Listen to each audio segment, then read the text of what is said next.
I did say to take all the innards out, but they're all attached to the head, and yeah, it was a bit hard. So I'm going to cut the head off so you can see that I've got the line from where I cut the throat from underneath. So I'm just going to go top down.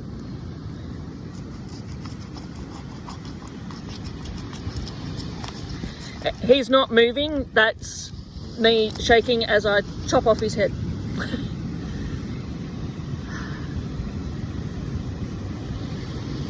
And there you go, now everything can come out.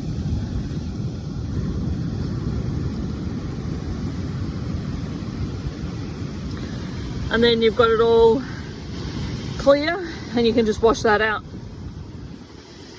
So I'll just pop that in the bucket because that's gross just having it sit there looking at us.